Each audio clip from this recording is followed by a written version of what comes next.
listen, relationships are places for self-growth. And we know this about friendships and we know this about marriages and romantic partnerships, but we don't really think of care relationships that way. But they are. They're a place of tremendous self-growth. So you have to find your way to open yourself up to what that could look like for you.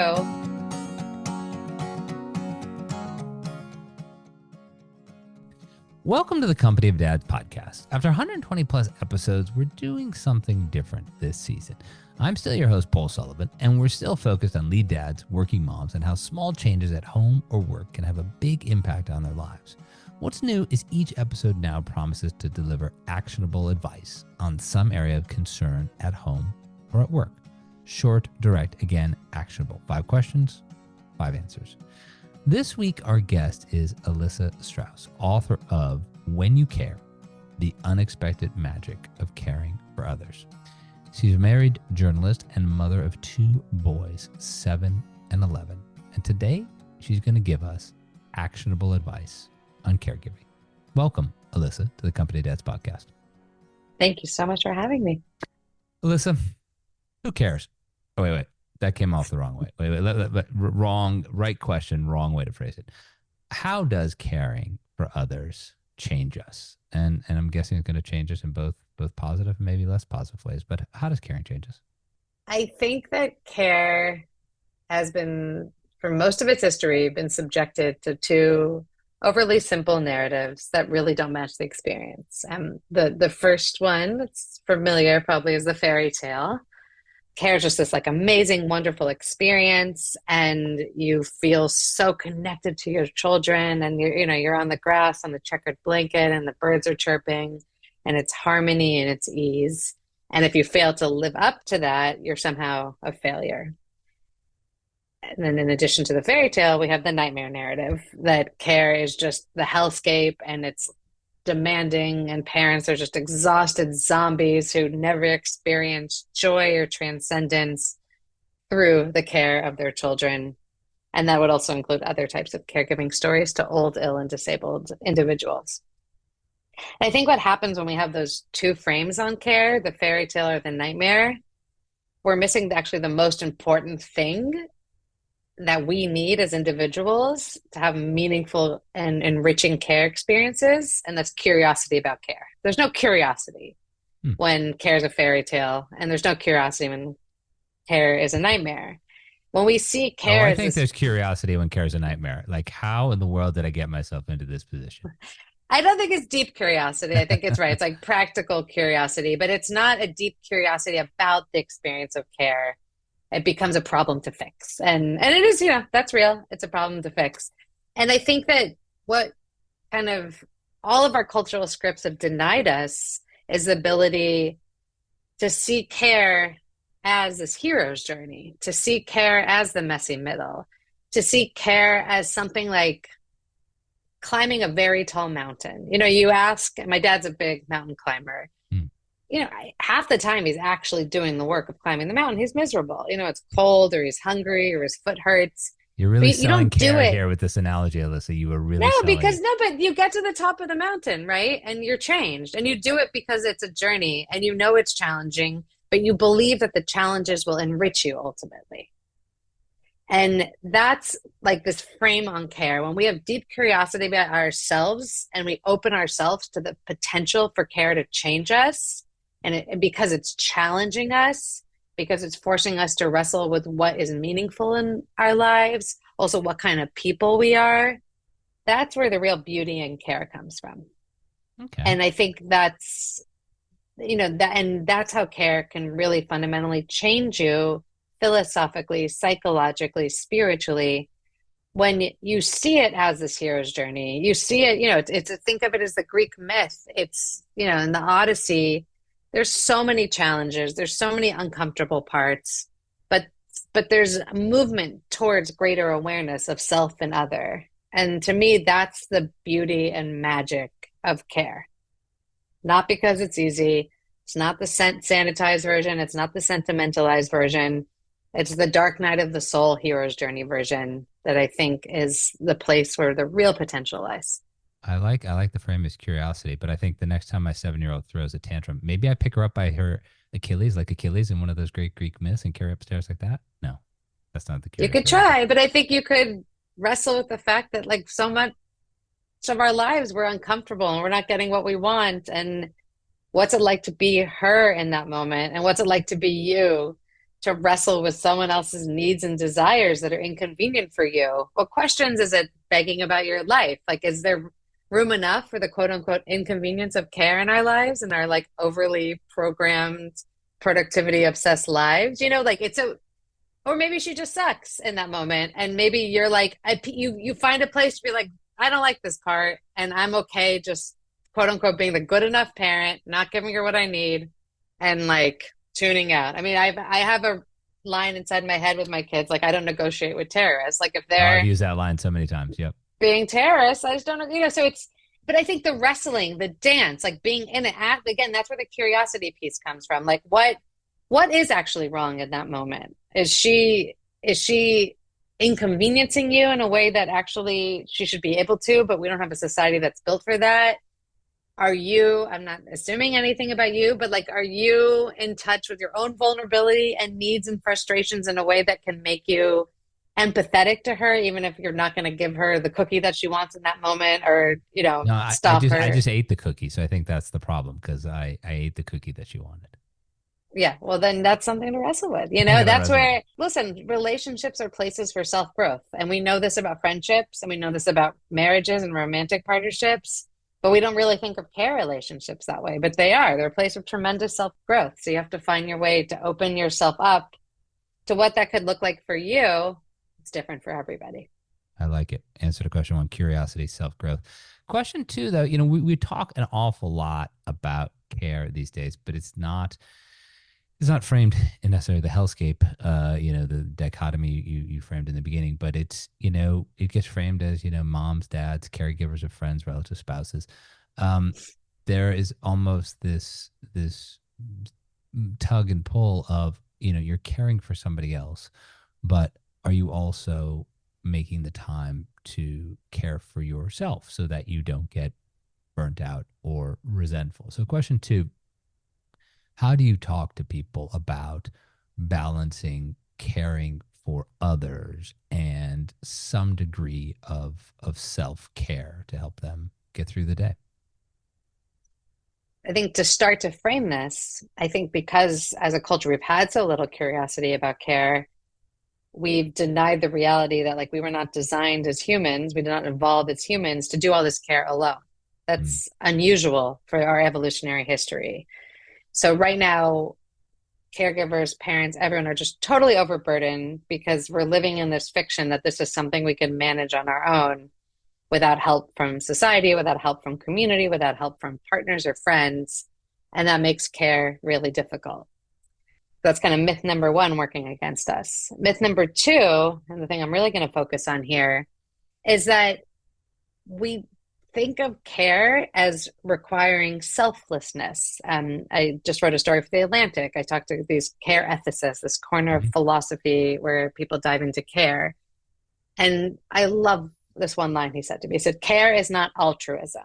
And let's unpack that a little bit. Care is not just this saintly, self-sacrificing, self-abnegating person constantly giving to another person so that other person who's dependent on them gets everything they need. That's not what care is. Some people believe that's what care is, and that's what gets us in trouble. You cannot care well for another person if you yourself don't have a self. You don't have this sense of like, this is who I am, Mm. this is what I need. You can't attend to someone else's needs if your own needs aren't being attended to. You will not do it well. Like it's not even a running out of gas situation, which it absolutely also is, where if you don't take Yeah. moments to care for yourself well, you won't have the physical or emotional bandwidth to care well for others. That's the gas tank thing, totally real. But it's so much deeper than that. Like if again, let's go back to the daughter with the tantrum. Like if you're not really in touch with your own vulnerabilities and needs as a human, how could you ever help someone else navigate theirs? And what kind of model am I as a mom if I never express my frustrations to my kids, if I never express my neediness to my kids, if I never say I need a break? Like that's good parenting too. So I think that's like the biggest thing that parents need to do is understand that care isn't actually about self-sacrifice. That's a myth and it needs to be thrown away. Care is a true relationship, and the caregiver matters so much in it. And if the caregiver is depleted, then they will not be able to fulfill the role of caring well for that other person. It just can't happen. I love that. I mean, we often in our house kind of narrate what's happening. So we sort of break that fourth wall and we don't treat it as some sort of fiction. Like, wow, uh, right now you're talking at me, but I'm trying to read something that you asked me to read and your sister is screaming. So that means I can't concentrate on what I'm reading that you need right now. But if you give me a second and if I can see what your sister needs, then I'll be able to come back to you and be fully involved. And that's a simple example, but my wife and I just at a certain point because you need to know everybody has needs at once, Yeah. but everybody's needs they have to be prioritized. The kid burning himself on the stove, not happening. Just using it as a fiction. Don't want you to think I'm lifting my daughter up by her Achilles heel. That's also a fiction. I've never done that. But But let us know if you try it. Yeah. I don't Yeah. think I have the pincer grip. You know, you really develop that pincer grip early on, and I didn't go to a high quality Yeah. early childhood program like she did. But you know, you have that hierarchy, but some of us know that some of us realize that some of us live in a nonfiction world, not a fictional world. But why, you know, just staying on question two here, why does that fiction persist? And how do we show that that fiction is not only not real, but actually pernicious? The fiction exists because there really was a big blind spot to care in so many of these big systems and lenses on the world that we use to make meaning and understand humanity. The quick way I explain this is I took in university and college, let's say philosophy 101, economics 101, anthropology 101, psychology 101. And I also was an English major. I read the great books and like care and dependency and parenting were pretty much missing entirely from those classes. You heard about parenting and psychology, but it was almost always so much of 20th century psychology on parenting only focused on the child. The parent was a fixed variable in the equation, and the child, sorry, the parent was like the fixed part of the equation, and the child was the variable. Mm-hmm. And there was little curiosity for the parent, how the parent's being shaped and changed and challenged by parenting. And so you just care and parenting was has been missing from our scripts of understanding ourselves for so long.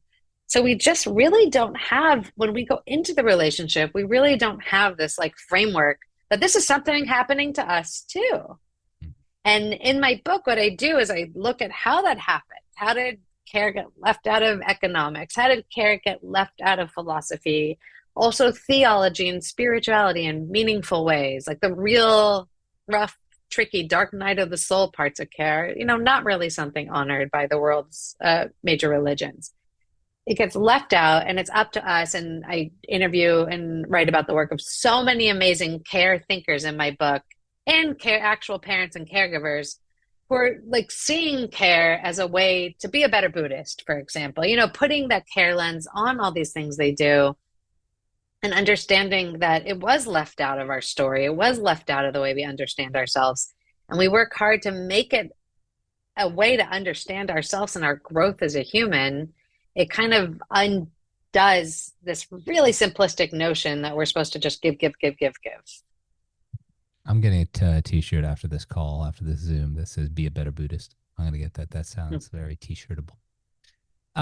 Question three, not any shock here that this chapter in your book was one that I read and reread and was my favorite. The chapter in your book, it's entitled "A New Man on the Rise of Male Caregivers and How Care Changes Men." And, you know, you and I were emailing before this podcast, and said I was recently quoted in a Wall Street Journal piece about men being what we call it, the company dads, lead dads. These are men who are the go-to parents, whatever they do for work. They're there to support their spouses or partners, and they're advocates for working moms and caregivers in the office. And, you know, the reaction online to this was really predictable.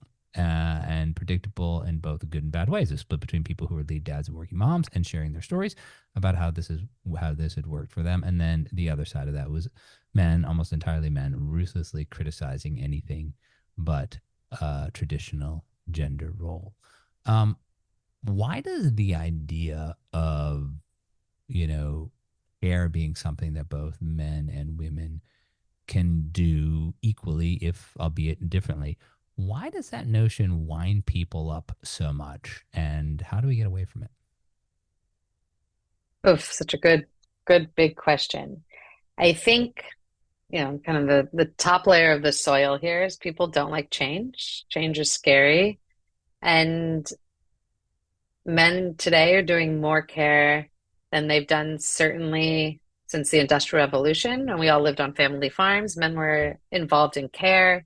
In fact, back then, according to historian Stephanie Kuntz, if you were out in public and your kids misbehaved, it was the dad that got the stink eye, not the mom. So it didn't mean men did all the layers necessarily of intimate care, but they were more active caregivers. Back then the Industrial Revolution happened, quote unquote, women stayed home, men went to work, even though not all women, not all men. And we really got this division of labor.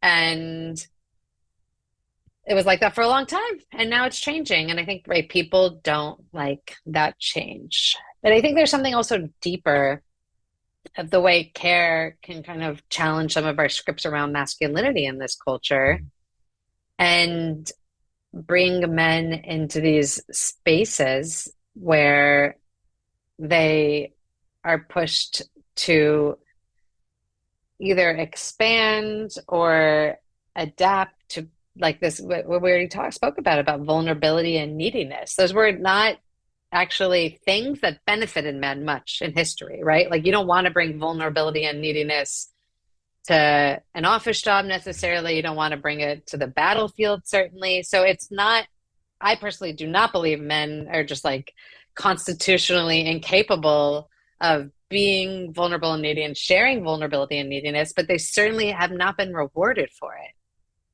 for a very long time, if almost ever. And now you have men coming into those care roles and taking on those parts of themselves and exploring them. And it's a big change. It's a really, really big change. It's a big change for men. It's a big change for women. It's a big change also, as much as many, many women say they want their husbands or male partners to be more involved. It's also scary for them when the partners do get involved and they're responsible for a big holiday meal, but then they don't make the quote unquote right foods, right? Or dress the kids the quote unquote right way for church on Sunday. So there's a lot of growing pains right now. This is a huge change. I mean, I write about this in my book, and I understand why there's so much attention paid to dads needing to do more care and to take that invisible burden away from women, and why that threatens women's economic security and professional kind of progress. That's so real. But right underneath that is actually this massive societal shift of dads being way more involved, parents and caregivers and homemakers as well, than they ever have been. And I think we need to sit in that too, like really be aware of that shift and pay close attention to how it actually challenges all of us, men and women, in many ways. And it is different and it's new, and different and new is uncomfortable. Interesting how, midway through that answer, you talked about, vulnerability at the office, but also, vulnerability on the battlefield. And, if you're in a theater war and two of your fellow soldiers are injured, three of them are injured, and you care for them, if you get them for safety, to get them to safety, high probability that you're going to be recommended for a Bronze Star, highest, honor you can get, because you've shown care on the battlefield, you've shown selflessness, you've taken care of somebody else at the risk to your own life and well-being. Yet, and I love your answer to this, it still is that struggle to care for something that you participated in creating most of the time. That is Yeah. a child who at different parts in his or her life is as vulnerable as anybody could be. I don't know what my question is exactly, but when you think about that and you think of that connection, what comes to mind around, men and care for their own children?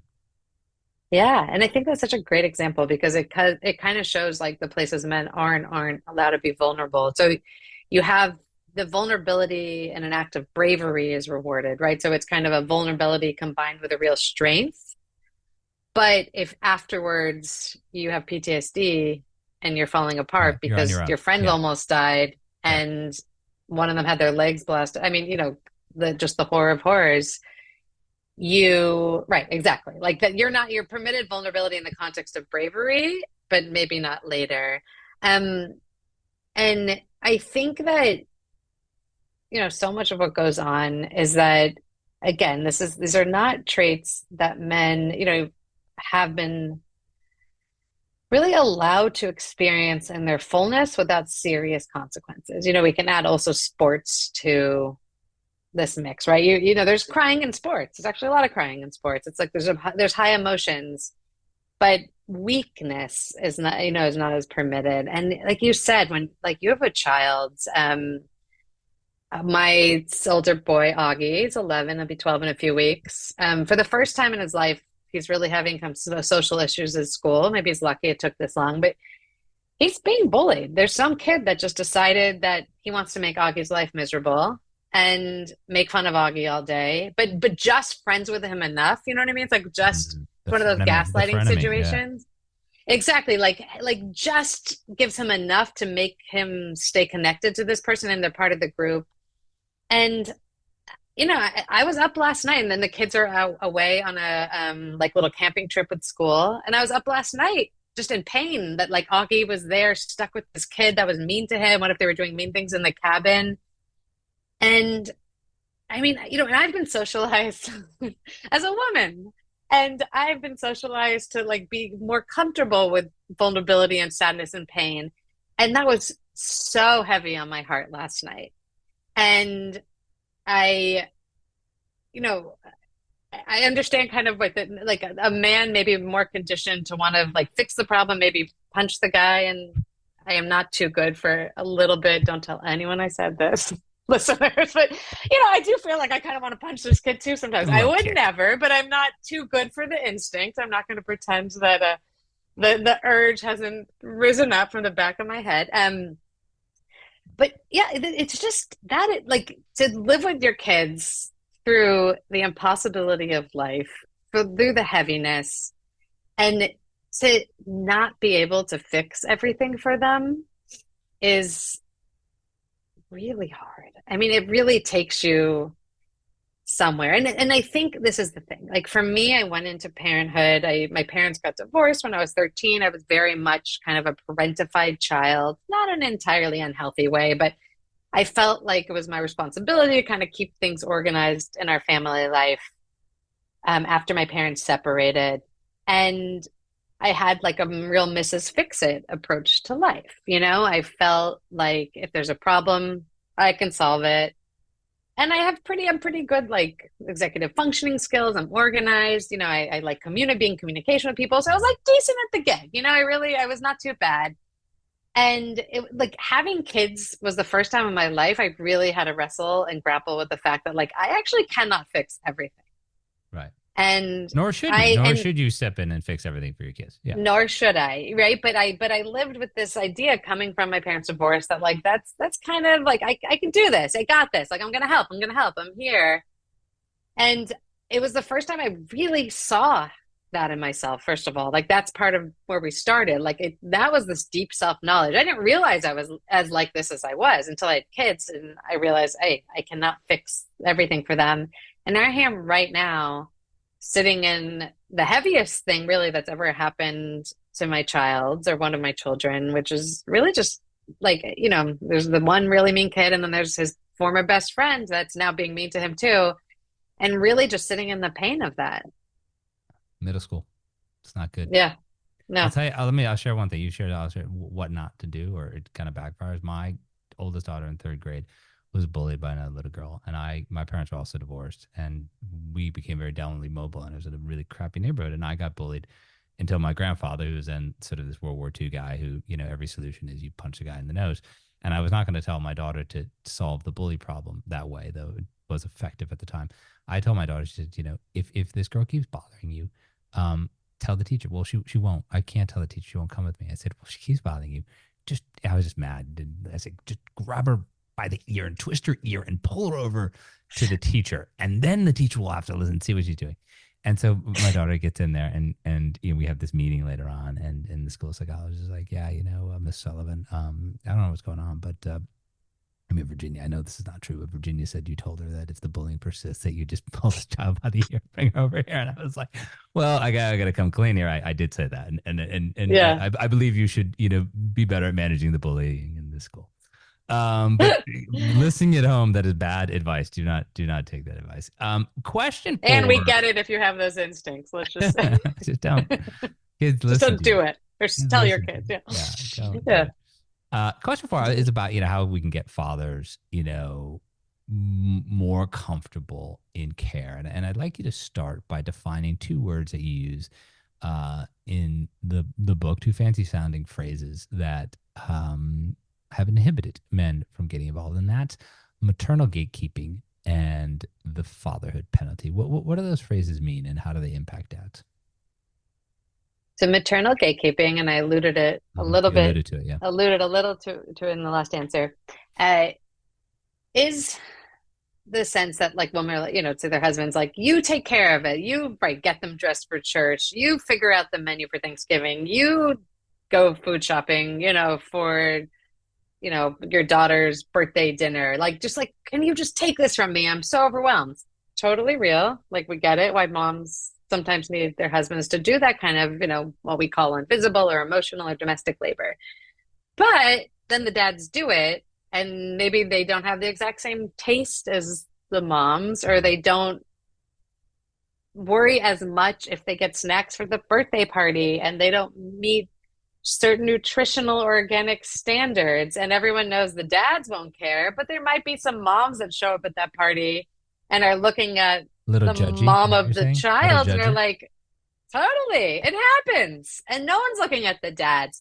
So this is where maternal gatekeeping comes into play. And I won't say it's a victimless crime, but because sometimes someone could be the dad might be like a little bit too checked out of just like, we're trying to remember that you need forks if you're going to eat cake, like that, that's on you. Or the mom might be a little too neurotic about, God forbid there's Lay's potato chips at the party because they're not organic, so there's sometimes people can be extreme. But I think big picture, this is like this growing pains thing. And women still face the consequences of not succeeding, quote unquote, at these kind of caregiving and homekeeping tasks. And if the kids look too messy at the school concert because dad dressed them, or there's not the right variety of acceptable organic or quote unquote healthy snacks at the birthday party, the mom will face the consequences. So then the mom is going to tell the dad to prevent that from happening. The mom's going to maternal gatekeep, and she's going to say like, oh, you're in charge of this. But then the dad's going to come back from the market, and the mom's going to be like, how could you ever get Lay's potato chips? Don't you know anything? And the dad's going to be like, wait, really? I grew up eating these. Like, there can't possibly be this fatal mistake. And the mom's going to say like, no, it's horrible, And that's maternal gatekeeping. So the dad's trying to be an involved parent, and the mom's actually locking that gate from the inner sanctum of quote unquote good parenting, and be like, wait, you don't get it. You have to go back to the market now, and I'm going to give you this exact list, and no longer will I ever trust you with buying snacks for the birthday party again. So that happens all the time. Moms are scared they're doing things wrong and they're going to get judged. Dads are feeling like, you say you want me to help, but every time I try to help, I do something wrong, so why don't I help? It's no fun for either of them. And honestly, I think that I want to encourage, I know, maybe more of your listeners are dads and moms, but I want to encourage moms to see like a little opportunity here to let go of the perfectionism and kind of ridiculous standards we place on moms by letting dads do more. Mm-hmm. If the kid has mismatched socks at school concert day and everyone can see that, like maybe the effort it takes to make sure their socks are always matching, like, isn't really worth it in your family unit. Maybe it's okay, And also I want men to understand why sometimes the matching socks do really matter. And it's a sign of respect for the choir teacher. So I think we actually can learn so much from each other when we see maternal gatekeeping as something that's part of the growing pains of breaking away from the ways that care has gone down in history, and be kind of empathetic with each other. Like where a dad can be like, you're right. I should be a little more attentive to the details. Thank you for being paying attention to those details on your own for the last, 10 years. And the mom could say, like, you're right. I'm a little bit too caught up with these external ideas of like what makes a good birthday party. And I should relax a little. And who cares if we serve Lay's potato chips? And, these kind of conversations happen all the time with my husband and I. It's like, who cares if, the balloons aren't blown up in that corner right now, or if we didn't sweep the pine needles from this one corner of our backyard before the birthday party. I'm like, no, we must do it all, So, and he's not always wrong, and I'm not always wrong. But this conversation is actually really healthy for both of us. So that's maternal gatekeeping. And just to the listen, my teenage daughter went to a homecoming dance, in a beautiful dress with all of her friends, and they wore high tops because that's what they wanted to do. They wore high tops, and when she got home, she had a blue sock on and a yellow sock on, and somehow she still had a good time. And she picks out her own socks at age 15. So.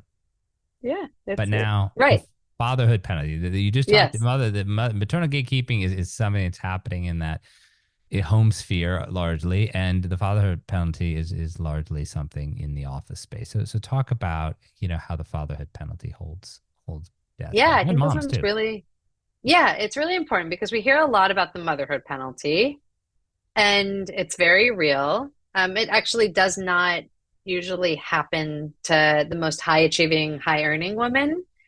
But for kind of women under that class, they actually get a motherhood boost, by the way. The wealthiest, most, women in this country, broadly speaking, actually get a boost when they become moms. But many, many moms underneath those income brackets suffer something called the motherhood penalty. And that's basically when you become a mom at work through kind of systemic discrimination and implicit bias, you end up earning less money. Like you're less likely to be put up for promotions, and you're less likely to get certain jobs because people assume that you are not going to be as dedicated to your job because you're a mom.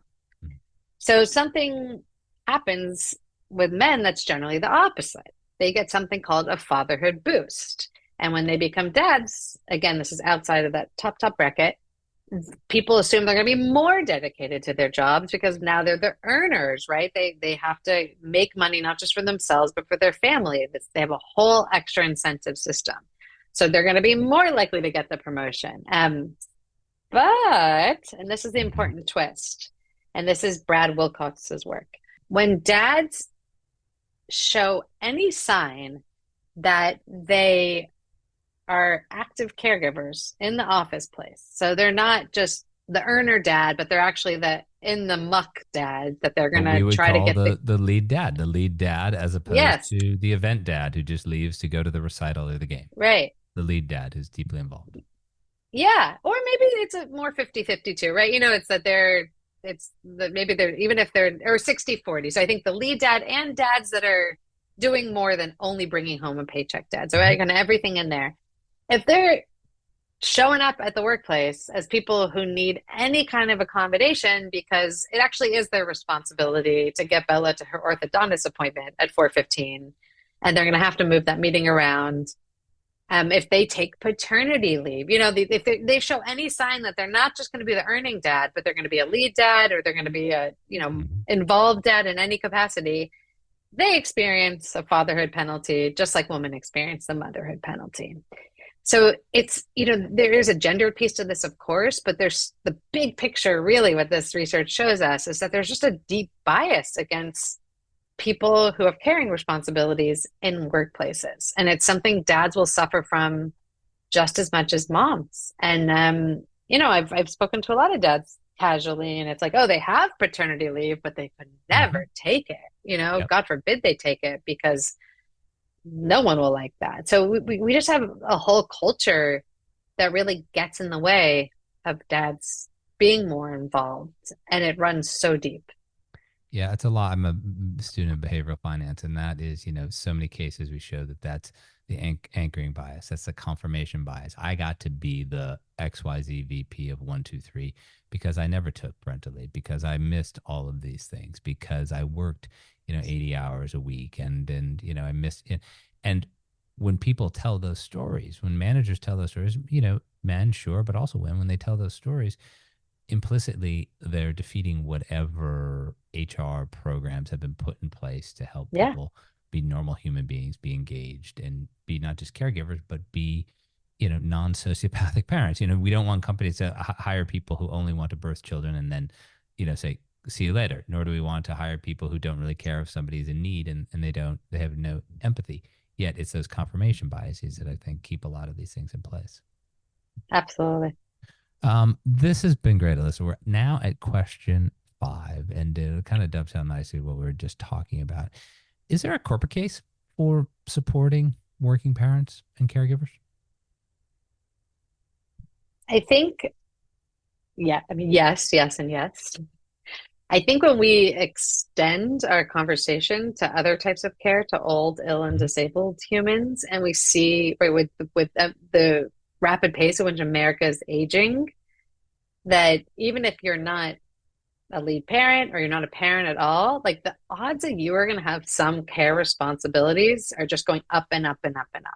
I mean, it's you add elder care to this mix, and there's really overwhelming odds that at some point, some employee is going to have care responsibilities.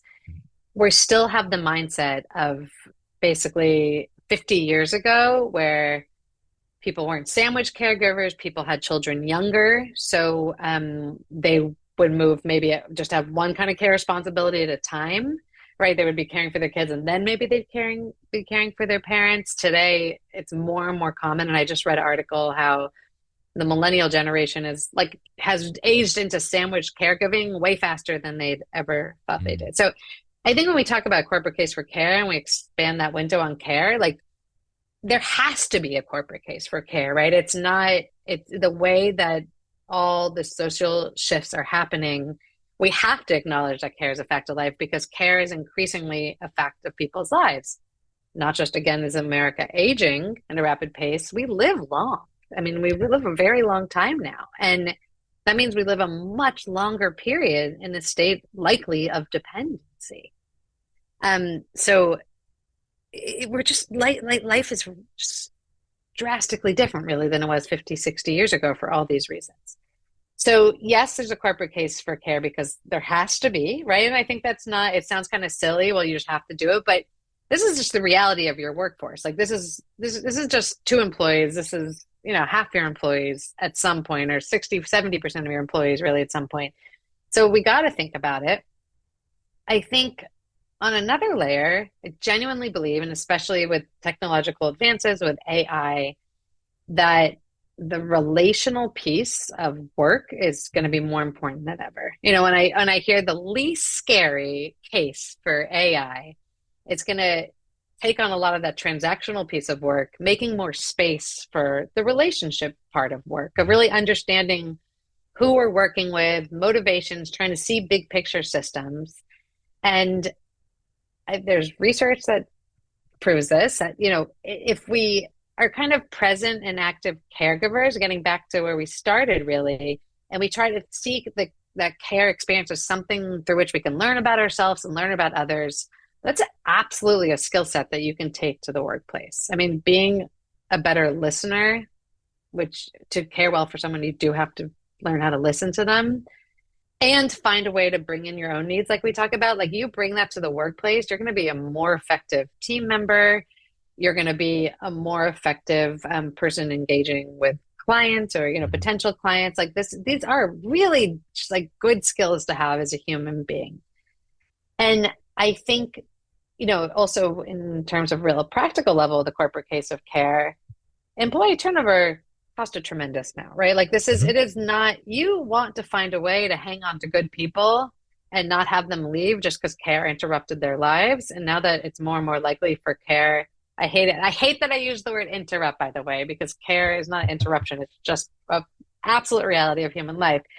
Care happens, like you need to find a way and better, more practical solutions to keep these employees around during these moments of higher needs in their caregiving part of their lives so they can return and still be wonderful employees when those needs die down. Elissa Strauss, author of When You Care, The Unexpected Magic of Caring for Others. Thank you so much for being our guest on the Company of Dads podcast today. Thank you so much for having me. All right, bonus question. Rare bonus. We say 5, but bonus question here. What's one thing, Elissa, that you'd tell, men and fathers who may feel that they have to hide their role as a caregiver?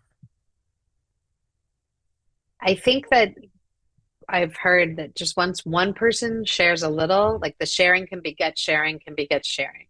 And start small. You don't have to go in and lay it all out on the table how right your child's being bullied and how you were up all night thinking about it. That might be too much. But just the small things of asking for permission to go to that orthodontist appointment. I found overall with care needs, men are usually like the most scared to kind of share them because it's most at stake for them. But overall, people are broadly, women, men, everyone are scared to kind of express their caring selves in other parts of their lives because of the consequences. But when you start small and you share a little, I often find someone else shares and then they share and then they share. And then suddenly it's something you're talking about. And I really flag the work of Alexis Ohanian, who's really brought his care self into his professional life in a way that I think is really inspiring and hopefully will be a model for other men. He has a podcast, Business Dad. There's not the business guy over here and the dad over there. There's one human trying to make it all work. And the business self and the dad self feed each other. And I think it's just like a beautiful, inspiring model for moving forward. Start small. I like it. Thank you again, Elissa, for being our guest today. Thank you. Thank you for listening to the Company of Dads podcast. I also want to thank the people who make this podcast and everything else that we do at the Company of Dads possible. Helder Mira, who is our audio producer. Lindsay Decker, who handles all of our social media. Terry Brennan, who's helping us with the newsletter and audience acquisition. Emily Servin, who is our web maestro. And of course, Evan Roosevelt, who is working side by side with me in many of the things that we do here at the Company of Dads. It's a great team, and we're just trying to bring you the best in fatherhood. Remember, the one-stop shop for everything is our newsletter, The Dad. Sign up at thecompanyofdads.com/thedad. Thank you again for listening.